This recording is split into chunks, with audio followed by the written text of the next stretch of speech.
to a live story time with Miss Ferreira. Joining me again is my friend Eddie, and you know what today's story takes us? To Africa! I'm really excited. To make sure we are ready to listen and to learn, let's get all of our wiggles out. 1, 2, 3. I wiggle my fingers and I wiggle my toes. I wiggle my ears and I wiggle my nose. Now there are no more wiggles in me. I can sit as quiet as can be. Today's story is called Giraffes Can't Dance. Interesting title we've got. On the cover, I can see a picture of a giraffe, can you? And then at the bottom, we have got our author, Giles Andreae, and our illustrator is Guy Parker Reese.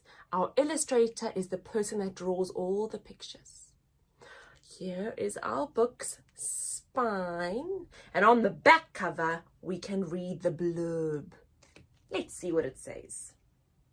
Gerald would love to join in with the other animals at the jungle dance. But everyone knows that giraffes can't dance. Or can they? What do you think? Maybe we'll find out in our story. Let's begin. Giraffes can't dance.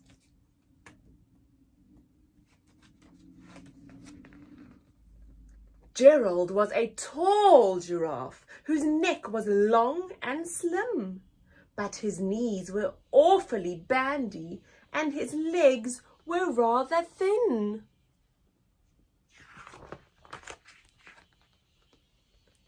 He was very good at standing still and munching shoots off trees.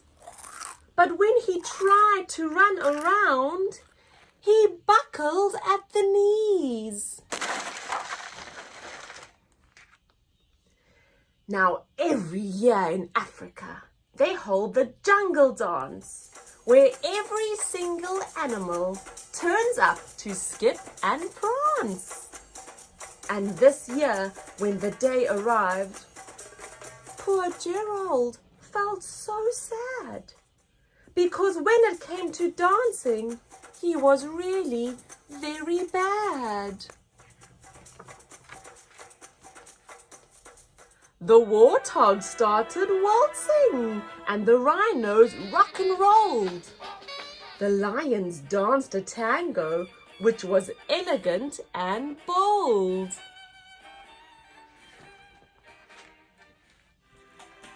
The chimps all did a cha-cha-cha with a very Latin feel, and 8 baboons then teamed up for a splendid Scottish reel. Gerald swallowed bravely, and he walked towards the floor.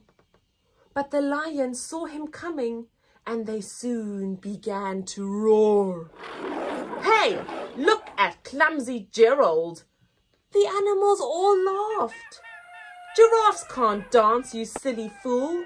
Oh, Gerald, don't be daft."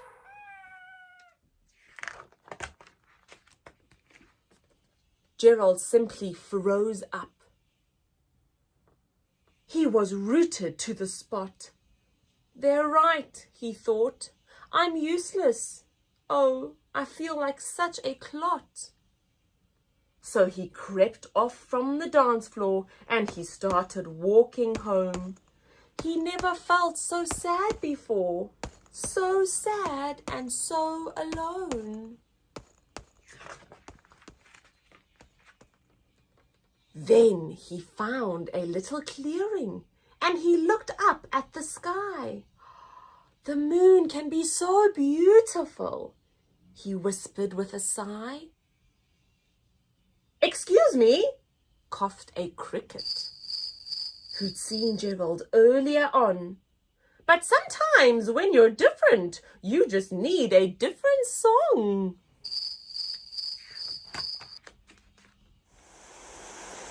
to all the swaying grass and listen to the trees. To me, the sweetest music is those branches in the breeze. So imagine that lovely moon is playing just for you. Everything makes music if you really want it to.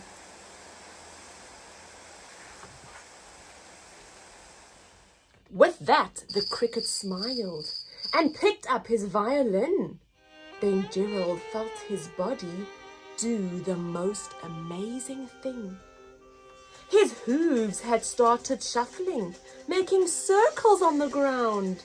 His neck was gently swaying, and his tail was swishing round.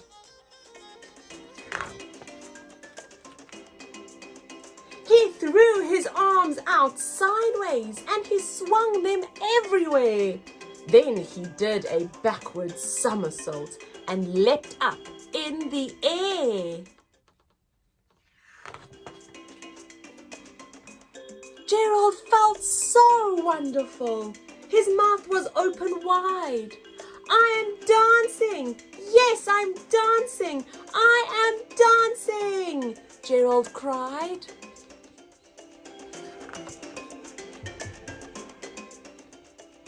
Then, one by one, each animal who'd been there at the dance arrived while Gerald boogied on and watched him quite entranced.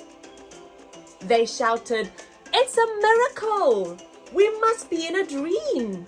Gerald's the best dancer that we've ever seen."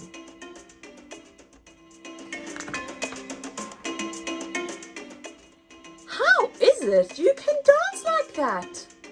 Please, Gerald, tell us how.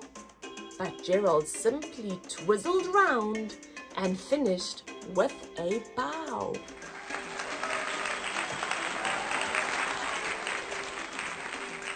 Then he raised his head and looked up at the moon and stars above. "We all can dance," he said, "when we find music that we love." What a fantastic story. My favorite character was the cricket because he was so kind to motivate Gerald when all the other animals were nasty and were laughing. And you know what, Eddie? This book is making me want to dance. So if it's not your bedtime, find some music that you love and do a little dance with your family at home. We'll see you next time. We are going to go dance. Bye!